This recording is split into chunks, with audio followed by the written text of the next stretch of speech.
Welcome friends. आज हम BA part second year के इंडियन पॉलिटिकल सिस्टम या भारतीय राज्य व्यवस्था के राज्यपाल टॉपिक पर चर्चा करेंगे।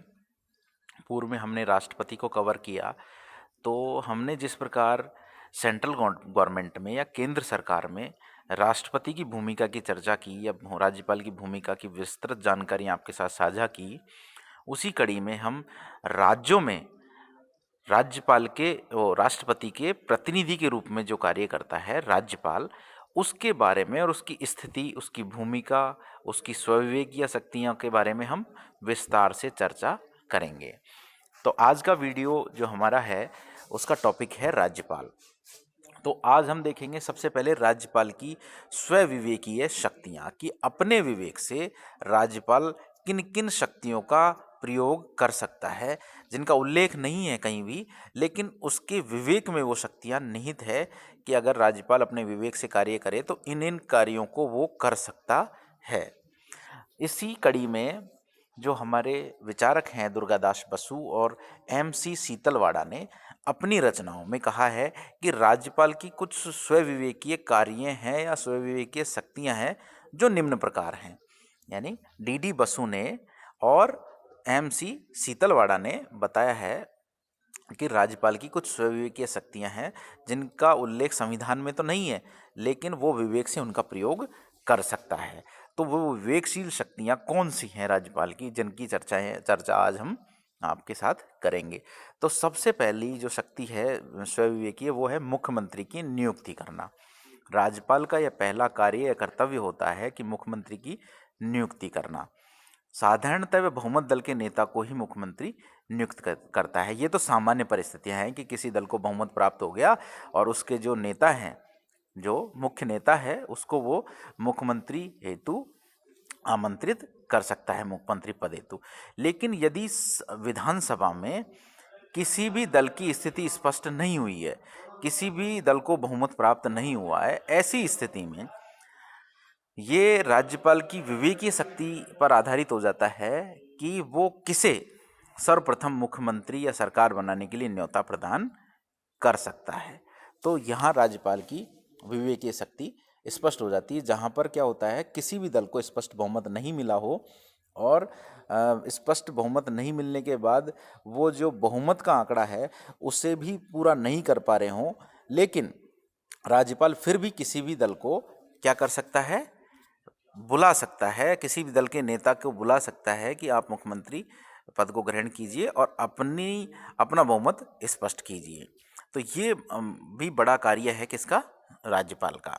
अगला है विधानमंडल को भंग करना। विधानमंडल को भंग करने का भी ये भी एक स्वविवेकीय शक्ति है किसकी, राज्यपाल की।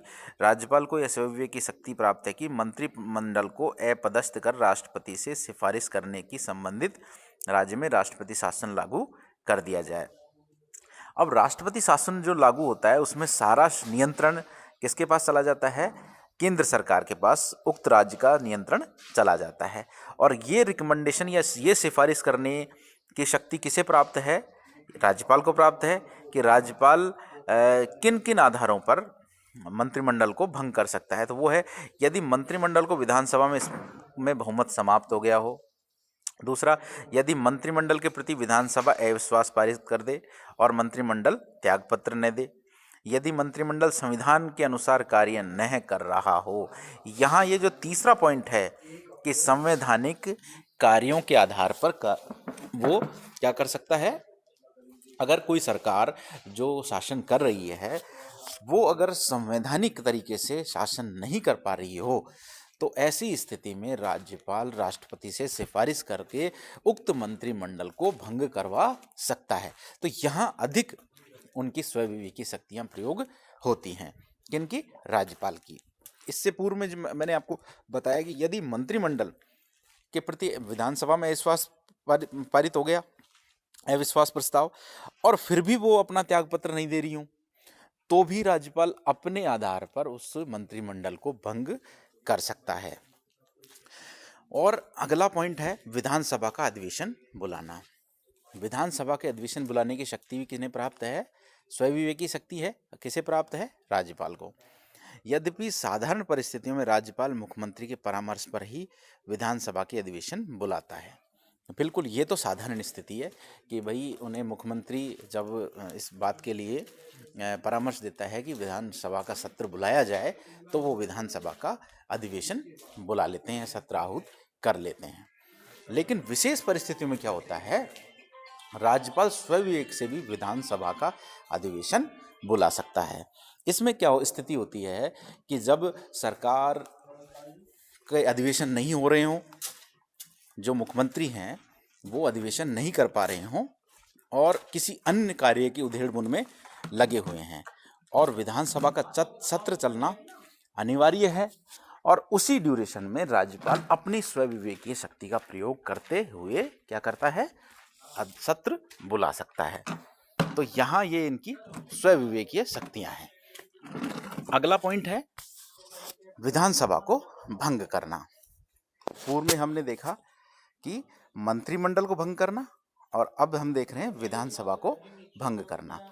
सामान्यतः विधानसभा को भंग करने का कार्य राज्यपाल उसी समय करता है जब मुख्यमंत्री ऐसा करने के लिए उन्हें परामर्श दे। ये कौन सी परिस्थितियां, सामान्य या साधारण परिस्थितियां। लेकिन विशेष परिस्थितियों में राज्यपाल विधानसभा भंग करने के संबंध में मुख्यमंत्री के परामर्श को मानने से इनकार कर सकता है या मुख्यमंत्री के परामर्श के बिना ही विधानसभा भंग कर सकता है। कि इसकी बेहद पावरफुल शक्ति जिसे आप मान सकते हैं कि इसमें विधानसभा को भंग वो कर सकता है। अगला पॉइंट है मुख्यमंत्री के विरुद्ध मुकदमा दायर करने की अनुमति देना। ये भी एक बहुत छिपी हुई शक्ति है किनकी, राज्यपाल की, लेकिन कहाँ है, स्वविवेक के आधारित है। संवैधानिक व्यवस्था है कि राज्यपाल की अनुमति के बिना किसी भी पक्ष द्वारा मुख्यमंत्री के विरुद्ध मुकदमा दायर नहीं किया जा सकता। यानी कि अगर मुख्यमंत्री के विरुद्ध मुकदमा दायर करना है तो उससे पूर्व में उन्हें अनुमति लेनी पड़ेगी राज्यपाल की। तो राज्यपाल का ये स्वविवेक है कि वो अनुमति दे या नहीं दे। उन्हें लगता है कि अगर युक्ति युक्त आधार पर या उन्हें लगता है कि वास्तव में ये मुकदमा इनके ऊपर दायर होना चाहिए क्योंकि इन्होंने ऐसा कृत्य किया होगा, तो ये स्वविवेकी शक्ति है। तो मुकदमा दायर करने की शक्ति, अनुमति कौन प्रदान करता है, राज्यपाल करता है। तो स्वविवेक के आधार पर वो निर्णय ले सकता है। इसके अलावा भी राज्यपाल के द्वारा स्वविवेक से कुछ कार्य किए जा सकते हैं। वह मुख्यमंत्री से किसी विषय की सूचना मांग सकता है कि मुझे उक्त विषय की सूचना उपलब्ध कराई जाए। विधानसभा द्वारा पारित विधेयक वह पुनर्विचार के लिए वापस भेज सकता है या राष्ट्रपति के पास विचार के लिए भेज सकता है। अगर विधानसभा किसी भी प्रस्ताव को पास करती है, विधेयक को पास करती है, तो अंतिम हस्ताक्षर होने के लिए राज्यपाल के पास जाते हैं और राज्यपाल उसको, अगर उन्हें लगता है इसमें कुछ खामियां हैं, तो पुनः विधानसभा के पुनर्विचार के लिए लौटा सकता है। और उसे लगता है कि उक्त विधेयक पर सेंट्रल गवर्नमेंट की या केंद्र सरकार की भी राय होना आवश्यक है या उनकी भी विचार जानना आवश्यक है, तो वो उक्त फाइल को या विधेयक को कहाँ भेज सकता है, राष्ट्रपति के विचार विमर्श के लिए भेज सकता है। तो ये कुछ शक्तियाँ थी जो राज्यपाल की स्वविवेकीय शक्तियाँ हैं, जिनका स्पष्ट उल्लेख संविधान में नहीं है, लेकिन ये उनके विवेक पर आधारित है। तो इनकी चर्चाएं आज हमने की। धन्यवाद फ्रेंड्स। अब हम अगले टॉपिक में राज्यपाल की स्थिति और भूमिका की चर्चा करेंगे कि राज्यपाल की स्थिति वास्तव में राज्यों में किस प्रकार की है।